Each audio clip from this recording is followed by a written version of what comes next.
শহরের সবচেয়ে বড় হাসপাতাল, যেখানে ১ মিনিটের ফিতে কোনো গরিবের পুরো জীবন বিক্রি হয়ে যায়, আজ সেই হাসপাতালেই পড়ে আছে সেই লোকটা যার নাম শুনলেই পুলিশও ভয় কাঁপে, যার একটা কলেই মানুষ গায়েব হয়ে যায়, কিন্তু আজ সকালেই তার হার্ট অ্যাটাক হয়ে গেছে। ডাক্তাররা অপারেশন থিয়েটারের বাইরে দাঁড়িয়ে আছে, হাত কাঁপছে, কারো কাছে উত্তর নেই, এবং বাইরে মাথায় বন্দুক তাক করে দাঁড়িয়ে আছে মৃত্যুর আরেক নাম সেরা। এখন প্রশ্ন এটা নয় যে সেই লোকটা বাঁচবে কিনা, প্রশ্ন এটা যে সেই ছেলেটা জীবিত বাঁচবে কিনা যেটাকে বাঁচাতে ভেতরে গেছে। এক চায়ের ছেলে, যার হাতে এখনও পর্যন্ত চায়ের গ্লাস থাকত, আজ সেই হাতেই শহরের সবচেয়ে ক্ষমতাশালী মানুষের ধুকপুকুনি আছে। যদি অপারেশন ফেল হয় তাহলে শুধু একটা রোগী মরবে না, আজ এক বাবা তার ছেলেকে হারাবে। গল্পটা সেই দিনের যখন একটা সাধারণ ছেলে মৃত্যুর চোখে চোখ রেখে বলেছিল, আজ জয় টাকার হবে না, আজ জয় শুধু ট্যালেন্টের হবে। তো বন্ধুরা, এখন দেখার বিষয় এটা যে সেই চায়ের ছেলেটা সেই লোকটার প্রাণ বাঁচাতে পারবে কিনা, নাকি শুধু হাওয়া বানিয়েই থাকবে। তো চলো ভিডিওটা শুরু থেকে বুঝে নিই। কিন্তু ভিডিও শুরু করার আগে আমি আপনাদের কাছে শুধু একটা অনুরোধ করব যে ভিডিওটা আগেই একটা লাইক করে আমাদের চ্যানেলটা অবশ্যই সাবস্ক্রাইব করে নিন। পরে আপনারা এই রোমাঞ্চে ভরা ভিডিওর আবেগে হারিয়ে যাবেন এবং লাইক সাবস্ক্রাইব করতে ভুলে যাবেন, যার জন্য আমাদের খুব বেশি দুঃখ হবে। এমন দুঃখ যেন আমাদের ১০ দিনের ভিডিও বানানোর পরিশ্রম পানিতে মিশে গেল। এবং কমেন্ট করে অবশ্যই জানান আপনারা আমাদের এই ভিডিওটা কোথায় কোথায় থেকে দেখছেন। তো চলো আর দেরি না করে শুরু করি এই গল্পের রোমাঞ্চকর যাত্রা। শহরের সবচেয়ে পশ এলাকায় অবস্থিত সিটি লাইফ হাসপাতালের ইমারত আকাশ ছুঁয়েছিল। কাঁচের দেওয়াল দিয়ে তৈরি এই ইমারত যতটা সুন্দর ছিল ততটাই ভয়ঙ্করও, কারণ এখানে জীবন আর মৃত্যুর সওদা প্রতি মুহূর্তে হতো। ঠিক এই আলিশান হাসপাতালের সামনে রাস্তার ধারে একটা ছোট্ট পুরনো টোপরি ছিল। এটা ছিল রামলালের টোপরি। সকাল ৬টা বাজতেই সেই টোপরি থেকে আদা আর এলাচওয়ালা চায়ের গন্ধ উঠতে শুরু করত। রামলাল তার বুড়ো হাড়গুলো নিয়ে চা বানাত, আর তার ছেলে রবি গ্রাহকদের চা সার্ভ করত। কিন্তু রবি কোনো সাধারণ চায়ের ছেলে ছিল না। রবির বয়স মোটে ২০ বছর হয়েছিল। তার এক হাতে চায়ের কেতলি থাকত, আর অন্য হাতে গ্রেইজ অ্যানাটমির মতো মোটা মেডিকেল বই। রবির কাপড় ভালোই পুরনো ছিল, কিন্তু তার চোখে একটা ঝকঝকে আলো ছিল, ডাক্তার হওয়ার আলো। সে শহরের মেডিকেল কলেজে কার্ডিওলজির সবচেয়ে মেধাবী ছাত্র ছিল, যাকে স্কলারশিপ মিলেছিল। কিন্তু বাড়ির গরিবই এমন ছিল যে কলেজের পর তাকে বাবার হাত বাটাতে আসতে হতো। রামলাল প্রায়ই রবিকে বুইয়ে ডুবে থাকতে দেখে আবেগপ্রবণ হয়ে যেতেন। তিনি বলতেন, বেটা, আমার হাত তো চা ছাঁকতে ছাঁকতে ঘেঁষে গেছে, কিন্তু তুই এই হাত দিয়ে মানুষের জীবন বাঁচাবি। তুই এই সামনের হাসপাতালের সবচেয়ে বড় ডাক্তার হবি। রবি হাসত, অবশ্যই বাবা, একদিন আমি ওই হাসপাতালে চা দিতে যাব না, চিকিৎসা করতে যাব। কিন্তু সেই দিন ভাগ্য অন্য কিছু ঠিক করে রেখেছিল। দুপুর ২টো বাজে, সূর্য আগুন ঝরাচ্ছে। হঠাৎ শহরের মেজাজ বদলে গেল। হাসপাতালের গেটে সাইরেনের শব্দ শোনা গেল। কিন্তু এটা অ্যাম্বুলেন্সের সাইরেন ছিল না, এটা পুলিশ আর প্রাইভেট সিকিউরিটির কাফেলা ছিল। কালো গাড়ির একটা লম্বা লাইন হাসপাতালের পর্চে থামল। গাড়ি থেকে কালো কোট পরা ডজনখানেক বডিগার্ড নেমে ঘেরা বানিয়ে ফেলল। মাঝের গাড়ির দরজা খুলল এবং বাইরে বেরোল সোনু সিংঘানিয়া। সোনু সিংঘানিয়ার নামই যথেষ্ট ছিল। শহরের সবচেয়ে বড় ব্যবসায়ী টাইকুন, যার কারবার রিয়েল এস্টেট থেকে আন্ডারওয়ার্ল্ড পর্যন্ত বিস্তৃত ছিল। বলা হতো শহরের পুলিশও তার অনুমতি ছাড়া নিঃশ্বাস নিত না। কিন্তু আজ সেই ক্ষমতাশালী মানুষটা হাঁপাচ্ছে। তার মুখ ঘামে ভিজে গেছে, বাঁ হাত বুকে চেপে ধরা, এবং তার চোখে সেই ভয় যা সে এখনও পর্যন্ত অন্যদের চোখে দেখেছে। মৃত্যুর ভয়। যেই সে রিসেপশনের দিকে এগোলো, হঠাৎ মাটিতে পড়ে গেল। Sir, sir! তার বডিগার্ডরা চিৎকার করল। পুরো হাসপাতালে হুড়োহুড়ি পড়ে গেল। স্ট্রেচার দৌড়ানো হলো। হাসপাতালের ডিন ডাক্তার খান্না, যিনি শহরের নামকরা কার্ডিওলজিস্ট ছিলেন, তার টিম নিয়ে দৌড়ে এলেন। সোনু সিংঘানিয়াকে তৎক্ষণাৎ এমার্জেন্সি আইসিইউতে শিফট করা হলো। রবি যে বাইরে দাঁড়িয়ে এসব দেখছিল, তার কান খাড়া হয়ে গেল। সে মেডিকেল পড়েছে। সে জানত যে যেভাবে সিংঘানিয়া পড়েছে এটা কোনো সাধারণ হার্ট অ্যাটাক নয়। সে মনে মনে ভাবল, শীতল ঘাম আর পড়ান ধরন, এটা একটা ম্যাসিভ মায়োকার্ডিয়াল ইনফাকশন। পরের ১ ঘণ্টায় হাসপাতালের বাইরে মিডিয়ার ভিড় জমে গেল। প্রত্যেক নিউজ চ্যানেলে ব্রেকিং নিউজ, সোনু সিংঘানিয়াকে হৃদরোগ, অবস্থা অত্যন্ত সংকটজনক। ভেতরের পরিবেশ অত্যন্ত টেনশনপূর্ণ ছিল। ডাক্তার খান্না এবং শহরের আর ৩ জন বড় সার্জন অপারেশন থিয়েটারের বাইরে দাঁড়িয়েছিলেন। তাদের মুখে ভয়ের ছাপ। খান্না সিংঘানিয়ার পার্সোনাল সেক্রেটারিকে কাঁপা গলায় বললেন, মিস্টার মেহতা, এনার হার্ট পুরোপুরি ব্লক হয়ে গেছে। আর্টারিগুলো এত দুর্বল যে আমরা বাইপাস সার্জারি করতে পারব না। যদি আমরা বুক খুলি তাহলে টেবিলের ওপরই মারা যাবেন, আর যদি কিছু না করি তাহলে পরের ২০ মিনিটে মারা যাবেন। মেহতা ডাক্তার খান্নার কলার ধরে বললেন, ডাক্তার, যদি সিংঘানিয়া সাহেবের কিছু হয়ে যায় তাহলে এই হাসপাতাল শ্মশান হয়ে যাবে, তোমাদের লাশও পাওয়া যাবে না। আমার জানা নেই কিভাবে, কিন্তু তাকে বাঁচাও। ডাক্তাররা হাত তুলে দিয়েছিলেন। বিজ্ঞান আর ভয়ের মাঝে ডাক্তাররা হার মেনে নিয়েছিলেন। এই খবর জঙ্গলের আগুনের মতো বাইরেও ছড়িয়ে পড়ল যে ডাক্তাররা উত্তর দিয়ে দিয়েছেন। রুবি যখন শুনল যে ডাক্তাররা হার মেনেছেন, তাকে আর থাকতে পারল না।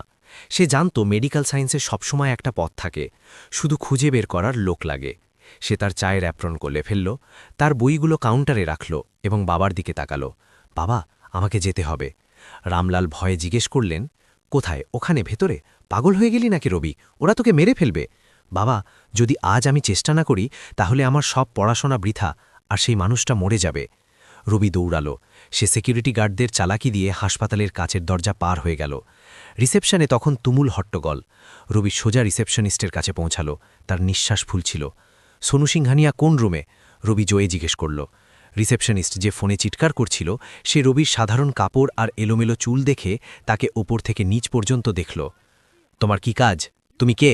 চায়ের লোক নাকি? ভাগো এখান থেকে, এখানে তো আগেই হইচই পড়ে গেছে। ম্যাডাম, আমি মেডিকেল স্টুডেন্ট, আমি তার প্রাণ বাঁচাতে পারি। আমি জানি ডাক্তারদের কি সমস্যা হচ্ছে। রবি অনুনয় করল। সেখানে দাঁড়িয়ে থাকা সিংঘানিয়ার কিছু গুন্ডা আর হাসপাতালের স্টাফ রবির ওপর হাসতে লাগল। একটা সিকিউরিটি গার্ড রবির হাত ধরে ধাক্কা দিয়ে বলল, আরে চল, এখানে শহরের বড় বড় গোল্ড মেডালিস্ট ডাক্তাররা ঘাম ঝাড়ছে, আর তুই এক চায়ের ছেলে চিকিৎসা করবি? বেরো এখান থেকে, নইলে হাত পা ভেঙে বাইরে ফেলে দেব। রবি পড়তে পড়তে বাঁচল। তার চোখে অপমানের জল ছিল, কিন্তু তার চেয়ে বেশি চিন্তা সেই রুগীর যে ভেতরে মরছে। রুবি আবার উঠে দাঁড়াল। সে তার গলায় এত জোর ভরল যতটা আজ পর্যন্ত কখনো ভরেনি।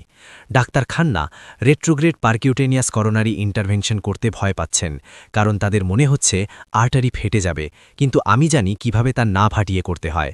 আমি সেই রিসার্চ পড়েছি যা হয়তো তারা এখনও পড়েননি। রবি চিৎকার করল। হলে স্তব্ধতা নেমে এলো। সবাই অবাক যে এই ছেলে এত ভারী মেডিকেল টার্মিনোলজি কিভাবে বলল। ঠিক সেই সময় ডাক্তার খান্না রিসেপশন এরিয়ায় এলেন, এটা জানাতে যে এখন আর কোনো আশা বাকি নেই। তিনি রবির কথা শুনলেন। ডাক্তার খান্না রবির কাছে এলেন। তার চোখে ক্লান্তি আর অবিশ্বাস দুটোই ছিল। তুমি কি বললে? Retrograde technique. তুমি এটা জানলে কি করে? রবি তার চোখে চোখ রেখে বলল, স্যার, আমি আপনার স্টুডেন্ট, রবি ফাইনাল ইয়ার। আপনি ক্লাসে বলেছিলেন যখন সব পথ বন্ধ হয়ে যায় তখন আমাদের সেই পথ বেছে নিতে হয় যা অসম্ভব মনে হয়। সিংঘানিয়াজির কাছে সময় নেই, আমাকে একটা সুযোগ দিন।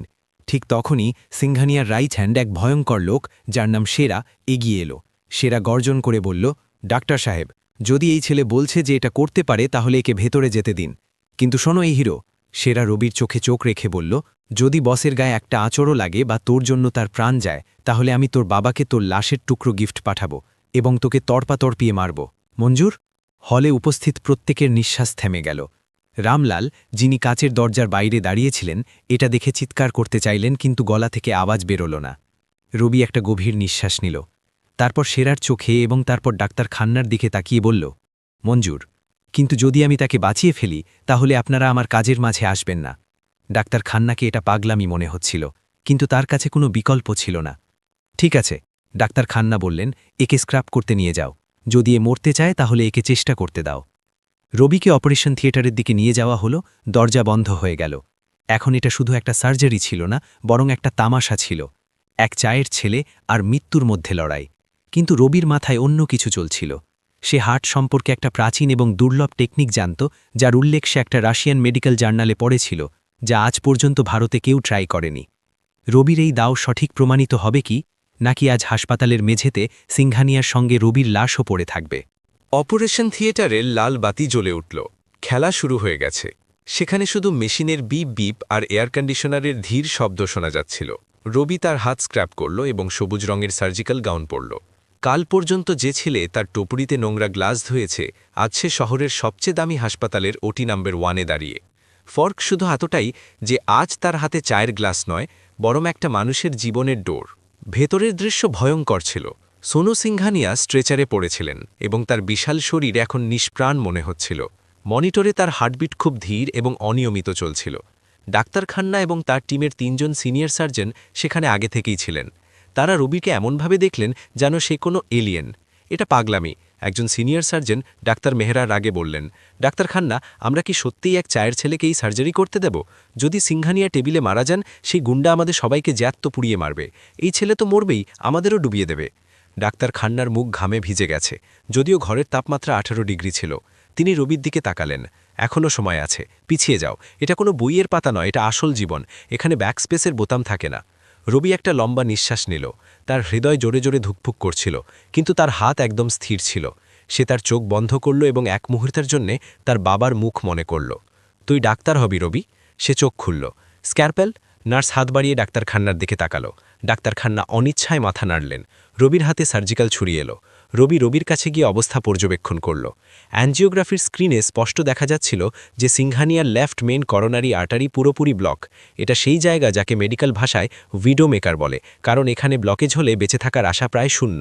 ব্লকেজটা খুব শক্ত, রবি বিড়বিড় করে বলল। গাইডওয়্যার ভেতরে যাচ্ছে না, এই কারণেই আপনারা ভয় পেয়েছিলেন। ডাক্তার মেহরা তাচ্ছিল্য করে বললেন, হ্যাঁ আইনস্টাইন, আমাদের জানা আছে যদি আমরা জোল করে ওয়্যার ঢোকানোর চেষ্টা করি তাহলে আর্টারি ফেটে যাবে এবং তিনি তৎক্ষণাৎ মারা যাবেন। তুমি কি আলাদা করতে চলেছ, জাদু? রবি উত্তর দিল না। সে একটা খুব পাতলা চুলের চেয়েও সরু ওয়্যার নিল। আমি রেট্রোগ্রেড অ্যাপ্রোচ ব্যবহার করব, রবি বলল। আমি ব্লক হওয়া আর্টারির সামনে থেকে নয়, বরং হার্টের পিছনের পথ দিয়ে, অর্থাৎ কোলেটেরাল ভেসেলসের মাধ্যমে অন্য দিক থেকে ব্লকেজ পর্যন্ত পৌঁছাব। ডাক্তার খান্না চিৎকার করে উঠলেন, না, এটা আত্মহত্যা। কোলেটেরাল নসগুলো খুব দুর্বল। যদি একটাও নস ফাটে তাহলে ইন্টারনাল ব্লিডিং হবে। এই টেকনিক বইয়ে ভালো লাগে, কিন্তু সিংহানিয়ার হার্ট এত চাপ সহ্য করতে পারবে না। রবি থামল না। তার পুরো মনোযোগ মনিটরের স্ক্রিনে। তার হাত জাদুকরের মতো চলছিল। সে জানত এটা ঝুঁকিপূর্ণ, কিন্তু তার পড়াশোনা এবং তার প্র্যাকটিসের ওপর ভরসা ছিল। সেই প্রক্রিয়া সিমিউলেশন ভিডিও হাজারবার দেখেছে। বিপ বিপ বিপ, মনিটরের শব্দ জোরে হয়ে গেল। হঠাৎ একটা অ্যালার্ম বাজল। বিপি পড়ছে 40/40। স্যার, আমরা তাকে হারাচ্ছি। অ্যানেস্থেটিস চিৎকার করল। ঘরে হুড়োহুড়ি পড়ে গেল। ডাক্তার মেহরা রবির দিকে লাফ দিলেন। থামো, এসব বন্ধ করো। আমি বলেছিলাম এই বোকা আমাদের মেরে ফেলবে। তিনি রবির হাত থেকে ক্যাথেটার ছিনিয়ে নেওয়ার চেষ্টা করলেন। রবি তার কনুই দিয়ে ডাক্তার মেহরাকে পিছনে ঠেলে দিল। তার চোখে এখন এক অদ্ভুত আগুন ছিল। যদি এখন থামি তাহলে এটা নিশ্চিত মরবে। আমাকে আমার কাজ করতে দিন। তার গলায় এত অথরিটি ছিল যে ডাক্তার মেহরাও ভয় পেয়ে পিছিয়ে গেলেন। রবি সেই গোপন টেকনিক ব্যবহার করার সিদ্ধান্ত নিল যা সে পড়েছিল। সাধারণত ডাক্তাররা ওয়্যার সোজা ঘোরান, কিন্তু রবি নাকলিং টেকনিক ব্যবহার করল যাতে দুর্বল নসগুলোকে না ছুঁয়ে তাদের মাঝ দিয়ে স্লিপ করতে পারে। এটা যেন বন্ধ দরজা ভাঙার বদলে জানালা দিয়ে একটা পাতলা সুতো ঢোকানো। রবির কপাল থেকে ঘামের একটা ফোঁটা গড়িয়ে তার চোখের পাতায় এসে থামল, কিন্তু সে পলক ফেলল না। পুরো ঘর নিঃশ্বাস বন্ধ করে দাঁড়িয়েছিল। বাইরে দাঁড়ানো সেরার বন্দুক, বাবার আশা, সবকিছু সেই একটা সরু তারের ওপর ঝুলছিল। ওয়্যার ক্রস হয়ে গেছে, রবি আসতে বলল। সবাই স্ক্রিনের দিকে তাকালো। সত্যি, ওয়্যার ব্লকেজের ওপারে চলে গেছে। ডাক্তার খান্নার চোখ হাঁ হয়ে গেল। অসম্ভব, তার মুখ থেকে বেরোল। মনিটরের লাইন যা সমতল হতে চলেছিল হঠাৎ উপরে উঠল। বিপ বিপ বিপ, রিদম ফিরে এলো। Normal rhythm, blood flow 100%, BP stable হচ্ছে। নার্স অবিশ্বাস আর আনন্দ মিশিয়ে বলল। রবি তার হাত পিছিয়ে নিল। তার পা এখন কাঁপছিল। এটা ভয়ের নয়, বরং অ্যাড্রেনালিন নামার কাঁপনে। ডাক্তার খান্না রবির কাছে এলেন। তিনি মাস্কের পিছনে হেসে রবির কাঁধে হাত রাখলেন। বেটা, আমি আমার 30 বছরের কেরিয়ারে এমন হাত দেখিনি। তুমি আজ শুধু সিংহানিয়াকে বাঁচাওনি, তুমি মেডিকেল সায়েন্সের সম্মান বাঁচিয়েছ। আমাকে ক্ষমা করো, আমি তোমার উপর সন্দেহ করেছিলাম। বাকি ডাক্তাররা যারা এতক্ষণ তার মজা নিচ্ছিল তারা চোখের সামনে চমকার দেখেছে। এখনও উৎসবের সময় নয় স্যার, এখনও আসল চ্যালেঞ্জ বাকি। বাইরে ওরা অপেক্ষা করছে। সার্জারি শেষ হলো। রবি গাউন খুলে তার পুরনো চায়ের দাগওয়ালা কাপড় পরল। সে আস্তে আস্তে ওটির বাইরের করিডোরের দিকে এগোল। যেই ওটির অটোমেটিক দরজা খুলল, বাইরের দৃশ্য দেখার মতো ছিল। হাসপাতালের লবি ঠাসা, পুলিশ, মিডিয়া, সিংহানিয়ার গুন্ডা এবং এক কোণে ভয়ে কুকুরে রবির বাবা রামলাল। সবার চোখ সেই দরজায়। সবার সামনে সেরা দাঁড়িয়েছিল। তার চোখে রক্ত উঠে এসেছিল। তার মনে হচ্ছিল অপারেশনে অনেক দেরি হয়ে গেছে, হয়তো খারাপ খবর আসছে। রবি বাইরে বেরোল। তার মুখ অভিব্যক্তিহীন। স্তব্ধতা এত গভীর ছিল যে সূঁচ পড়ার শব্দও শোনা যেত। সেরা এক পা এগিয়ে এলো। কি হলো? বল, জীবিত না? তার গলায় হুমকি ছিল। রামলাল তার চোখ বন্ধ করে ফেললেন ভগবানের কাছে প্রার্থনা করতে করতে। রবি সেরার চোখে সোজা তাকিয়ে শান্ত গলায় বলল, মিস্টার সিংহানিয়া হার্ট এখন পুরোপুরি ঠিক, তিনি বিপদমুক্ত। এক মুহূর্তের জন্য কারো বিশ্বাস হল না। তারপর ডাক্তার খান্না পিছন থেকে বাইরে এলেন। তিনি মিডিয়া এবং সেরার সামনে ঘোষণা করলেন, এটা সত্যি, এটা চমকারের চেয়ে কম নয়, এবং এই চমকার আমাদের কেউ নয় বরং এই ছেলে করেছে। অপারেশন সফল হয়েছে। পুরো হলে একটা জোরালো শোর উঠল। মিডিয়ার লোকেরা রুবির দিকে দৌড়ালো। ক্যামেরার ফ্ল্যাশ জ্বলতে লাগল। স্যার, স্যার, আপনি কে? আপনি এটা কি করে করলেন? আপনি কি হাসপাতালের নতুন ডাক্তার? কিন্তু সেরা সবাইকে ধাক্কা দিয়ে সরিয়ে দিল। সে রুবির সামনে এসে দাঁড়াল। সে কিছুক্ষণ রবিকে ঘুরে দেখল। তারপর হঠাৎ সেই শহরের সবচেয়ে ভয়ঙ্কর গুন্ডা রুবির পায়ে ঝুঁকে পড়ল। ডাক্তার সাহেব, সেরার গলা ভারী ছিল। আমি আপনাকে মারার হুমকি দিয়েছিলাম। আমার প্রাণ নিন, কিন্তু আপনি আমার ভগবানকে বাঁচিয়েছেন। আজ থেকে এই সেরা আপনার গোলাম। রবি তাকে তুলল। আমার গোলাম লাগবে না, শুধু আমার বাবাকে বাড়ি যেতে দিন, তিনি খুব ভয় পেয়েছেন। রামলাল দৌড়ে এসে রবিকে জড়িয়ে ধরলেন। তার চোখ থেকে জলের ধারা বইছিল। আমার ব্যাটা, আমার ডাক্তার ব্যাটা। কিন্তু গল্প এখনও শেষ হয়নি। সোনু সিংহানিয়ার জ্ঞান ফিরতে বাকি ছিল, এবং যখন শহরের সবচেয়ে ক্ষমতাশালী মানুষ জানবে যে তার প্রাণ এক চায়ের লোক বাঁচিয়েছে, তখন তার কি প্রতিক্রিয়া হবে? সে কি রবিকে পুরস্কার দেবে, নাকি এটাকে তার অপমান মনে করবে? এবং সবচেয়ে বড় কথা, হাসপাতালের ম্যানেজমেন্ট কি করবে? কারণ রবি লাইসেন্স ছাড়া সার্জারি করেছে, যা আইনত অপরাধ। তার সাহস কি তার বিপদ হয়ে দাঁড়াবে? থিয়েটারের বাইরে ক্যামেরার ফ্ল্যাশলাইট জ্বলছিল। রবি যেই বাইরে এলো, সে এক হিরো হয়ে গেছে। কিন্তু প্রত্যেক গল্পেই একটা ভিলেন থাকেই, এবং এবার ভিলেন কোনো মানুষ নয়, বরং আইন এবং হাসপাতালের অহংকার। যেই মিডিয়ার শোর একটু কমল, পুলিশের জিপের সাইরেনের শব্দ গঞ্জিত হল। ইন্সপেক্টর বিক্রম তার টিম নিয়ে হাসপাতালের ভেতরে প্রবেশ করলেন। তার মুখে কঠোরতা ছিল। ডাক্তার খান্না, যিনি কিছুক্ষণ আগে রবির প্রশংসা করছিলেন, এখন হাসপাতালের ম্যানেজমেন্ট এবং ডিনের চাপে ছিলেন। হাসপাতালের ডিন ডাক্তার রাস্তগি তার শাখ বাঁচাতে যে কোনো হদ্দে যেতে পারতেন। যদি এটা বাইরে আইনিভাবে প্রমাণিত হয় যে এক মেডিকেল স্টুডেন্ট লাইসেন্স ছাড়া সার্জারি করেছে, তাহলে হাসপাতালের লাইসেন্স বাতিল হয়ে যেতে পারে।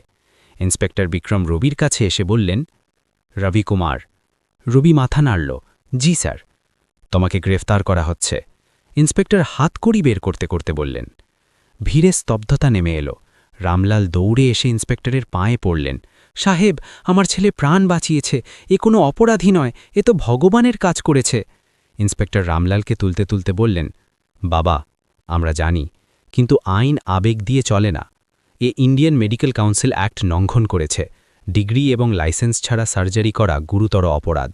আমাদের একে নিয়ে যেতে হবে। সেরা, যে এখন রবির ভক্ত হয়ে গেছে, সে মাঝে এসে পড়ল। সে ইন্সপেক্টরের পথ আটকাল। খবরদার যদি ডাক্তার সাহেবকে হাতও লাগাও, আগে আমার সঙ্গে মোকাবিলা করতে হবে। পরিবেশ টেনশনপূর্ণ হয়ে উঠল। রবি সেরার কাঁধে হাত রেখে বলল, সেরা, সরো, আইনকে তার কাজ করতে দাও। আমি যা করেছি তা ঠিক ছিল। এর ফয়সালা এখন সময় করবে। আমার পালানোর দরকার নেই। রবি তার দুটো হাত সামনে বাড়িয়ে দিল। লোহার হাতকড়ি তার কবজিতে কষা হল। সেই হাত, যা এইমাত্র একটা ধুকফুক করা হার্টকে নতুন জীবন দিয়েছে, এখন সে বারের পিছনে যাচ্ছে। মিডিয়া এই দৃশ্য লাইভ দেখালো। প্রাণ বাঁচানোর সাজা, জেল। পরের ৪৮ ঘণ্টা শহরের জন্য খুব ভারী ছিল। পুরো শহরে রবির সমর্থনে বিক্ষোভ শুরু হল। রবিকে মুক্তি দাও স্লোগান প্রতি গলিতে গুঞ্জরিত হচ্ছিল। কিন্তু কোর্ট এবং আইনের প্রক্রিয়া তার গতিতে চলছিল। রবি হাজতের ঠান্ডা মেঝেতে বসেছিল। তার চোখে কোনো অনুতাপ ছিল না। তার শুধু সান্ত্বনা এটা যে সে তার বাবার মাথা গর্বে উঁচু করে দিয়েছে। ফলাফল যাই হোক না কেন। তৃতীয় দিন সকালে হাসপাতালের ভিআইপি স্যুটে হইচই পড়ল। সোনু সিংহানিয়ার জ্ঞান ফিরল। সে তার চোখ খুলল। সবকিছু ঝাপসা ছিল। ধীরে ধীরে সে তার বুকে হালকা ব্যথা এবং চারপাশে মেশিনের শব্দ অনুভব করল। তার সেক্রেটারি মেহতা এবং ডাক্তার রাস্তগি তৎক্ষণাৎ তার কাছে পৌঁছাল। স্যার, স্যার, আপনি ঠিক আছেন? সিংহানিয়া পানি চাইল। পানি খাওয়ার পর তার প্রথম কথা ছিল, আমি জীবিত আছি। ডক্টর রস্তগি মাখন লাগিয়ে বললেন, জি স্যার, একদম। এটা আমাদের হাসপাতালের ওয়ার্ল্ড ক্লাস ফ্যাসিলিটি এবং আমাদের সিনিয়র ডাক্তারদের পরিশ্রমের ফল যে আপনি আমাদের মাঝে আছেন। সিংহানিয়া ডাক্তার রাস্তগিকে ঘুরে দেখল। তার স্মৃতি ফিরে আসছিল। তাকে মনে পড়ল যে অজ্ঞান হওয়ার আগে সে ডাক্তারদের হাত তুলে দিতে এবং ভয় পেতে দেখেছে। মিথ্যে বলো না রস্তগি। সিংহানিয়ার গলা দুর্বল ছিল, কিন্তু তাতে সেই পুরনো রুতবা ছিল। আমার মনে আছে, তোমাদের সবার অবস্থা খারাপ ছিল। আমাকে বাঁচিয়েছে কে? আমি তার সঙ্গে দেখা করতে চাই এখনই। ঘরে স্তব্ধতা নেমে এলো। মেহতা এবং ডক্টর রস্তগি একে অপরের দিকে তাকালো। সে সে এখন এখানে আসতে পারবে না স্যার, মেহতা ভয়ে বলল। কেন? তাকে কি চাই? টাকা? তাকে বলো সোনু সিংঘানিয়া ডাকছে, সিংঘানিয়া বলল। মেহতা সাহস জড়ো করে বলল, স্যার, যে আপনাকে বাঁচিয়েছে সে কোনো বড় ডাক্তার নয়। সে সামনের চায়ের দোকানের ছিলে, এক স্টুডেন্ট। সে রিস্ক নিয়ে অপারেশন করেছে, কিন্তু হাসপাতাল তার বিরুদ্ধে মামলা করেছে। সে এখন জেলে আছে। এটা শুনে সোনু সিংঘানিয়ার ইসিজি মনিটর জোরে বিপ করতে লাগল। তার রাগ হয়ে গেল। সে তার হাতের ড্রিপ টেনে ফেলার চেষ্টা করল। কি বকওয়াস! যে ছেলে আমার প্রাণ বাঁচিয়েছে সে জেলে, আর তোমরা এখানে স্যুটবুট পরে ক্রেডিট নিচ্ছ? সিংঘানিয়া চিৎকার করল, সেরা! সেরা কোথায়? সেরা দরজায় দাঁড়িয়েই ছিল। সে তৎক্ষণাৎ ভেতরে এলো। জি বস, যাও, এখনই যাও এবং পুলিশ কমিশনারকে আমার ফোন দাও এবং সেই ছেলেকে সম্মানের সঙ্গে এখানে নিয়ে এসো। যদি তার গায়ে একটা আঁচড়ও লাগে তাহলে আমি এই পুরো হাসপাতাল কিনে তাতে আগুন লাগিয়ে দেব। আধ ঘন্টার মধ্যে পুলিশ কমিশনারের ফোন এলো এবং রবির জামিন হয়ে গেল। সোনু সিংঘানিয়ার ক্ষমতার সামনে আইনের হাতও বাধা পড়ে গেল। সন্ধ্যায় রবিকে হাসপাতালে আনা হলো। এবার হাতকড়িতে নয়, বরং এক হিরোর মতো তাকে সোজা সিংঘানিয়ার ঘরে নিয়ে যাওয়া হলো। ঘরে ডাক্তার রস্তবি, ডাক্তার খান্না এবং শহরের অনেক বড়লোক উপস্থিত ছিল। রবি যেই ঘরে পা রাখল, সিংঘানিয়া উঠতে চেষ্টা করল। শুয়ে থাকুন স্যার, টাকা তাজা, রবি ডাক্তারি আদব দিয়ে বলল। সিংহানিয়া হাসল। সে ভালো করে রবিকে দেখল। সাধারণ কাপড়, মুখে সৌম্যতা এবং চোখে সত্যতা। তো তুমি সেই জাদুকর? সিংহানিয়া জিজ্ঞেস করল। শুনেছি তুমি চায়ের ছেলে। জি স্যার, রবি বিনয়ের সঙ্গে বলল। সিংহানিয়া ডাক্তার রস্তোগি এবং বাকি স্টাফের দিকে তাকালো, যারা মাথা নিচু করে দাঁড়িয়েছিল। দেখো এই ডিগ্রিওয়ালাদের, এদের কাছে ডিগ্রি তো অনেক আছে, কিন্তু সাহস নেই।